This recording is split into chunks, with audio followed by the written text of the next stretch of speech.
But New Zealand Bloodstock's ready to run sale during the week. There's two words I don't like put together, blood and bath, but that was mentioned this week. What happened?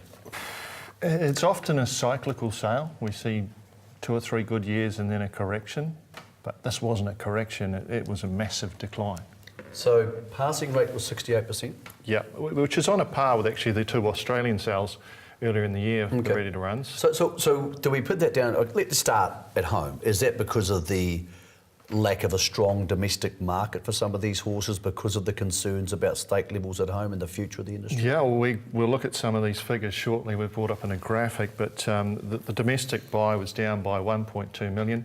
That's slightly exaggerated by the fact that Mongolian Khan's owner, Mr. Wolf, actually buys under the New Zealand banner. So without his spend, he didn't buy last year. We were down by 2 million. We're down by a number of horses as well. So if that's not another neon sign of distress in the industry that hopefully someone in the beehive's noticing, I don't know what is. Australia's down. Key talking point, 3.8 million less spend. Talk of a move towards a bigger spend in Europe in the tried horse market. Also some rumours going around that some of the major trainers have yet to sell yearlings from earlier in the year. So maybe that is not quite as vibrant as we may have expected. Hong Kong down also by nearly 3 million.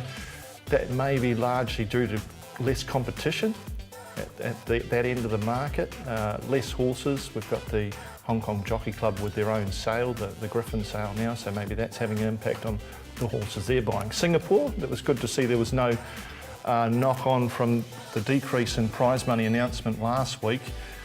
So they're still buying up well, but yeah, some worrying signs. Okay, so people take horses home from the sale and they haven't sold, and in the past there's the thought that you could get them up, trial them up, get rid of them to Singapore or Hong Kong, hopefully.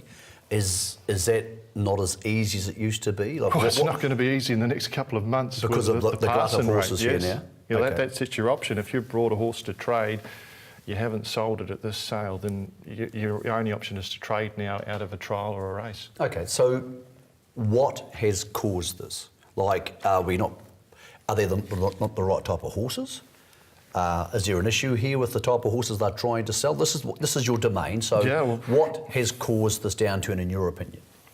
Well, I think the key factor in terms of Australia is a key market, and with the move towards European horses, is it temporary or permanent? That's the question we've got to ask ourselves. A lot of Australian trainers now are buying out of Europe.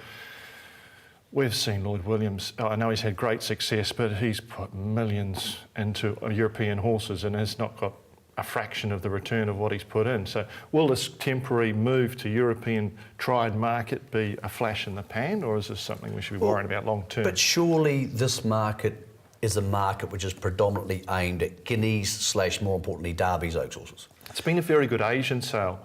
Yeah. But I mean, Ginger Nuts, so the horse won the Derby last year, Vin de Dance came out of the Red. So if that's what you're trying to sell, because you're not trying to sell slipper winners out of this sale, and no one can say they're trying to sell a cup winner because they're so far away.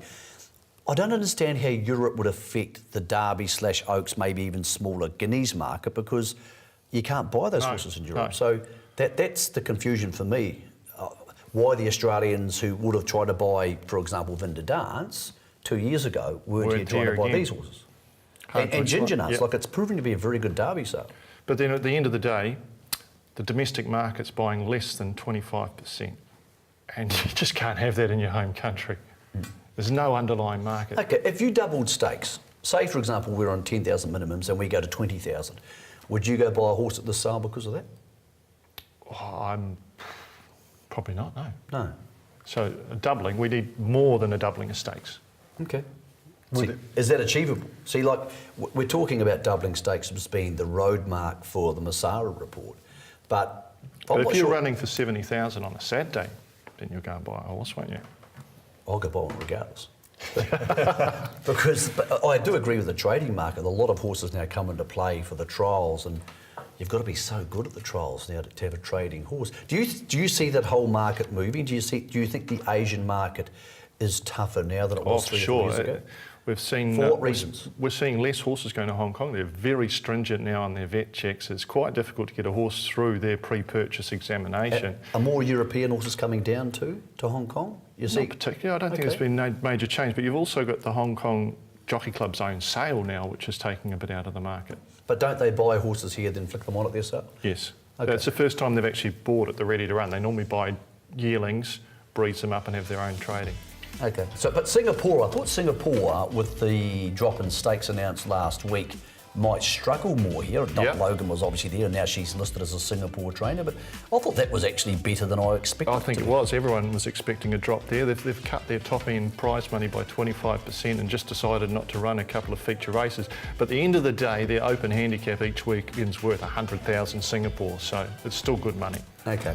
Do you think there's going to be less pin hookers at the yearling sales this year? This will roll on and hurt in that respect, though the pin hookers are probably not going to be as active at Karaka in January. And the pin hookers don't tend to be K1 buyers as much as they tend to be select book sale, what they used to call now book 2 buyers? They'd still be buying some good stuff to trade over. Okay. Were there some highlights, Bruce? Savabill's great. The domestic stallions sold well, and of course Savabill's been a great stallion. So there were some. At the end of the day, the good horses still sold well. There just perhaps wasn't the competition even at the top end of the market. The other thing too is, I mentioned earlier, we go back to the eye grain situation.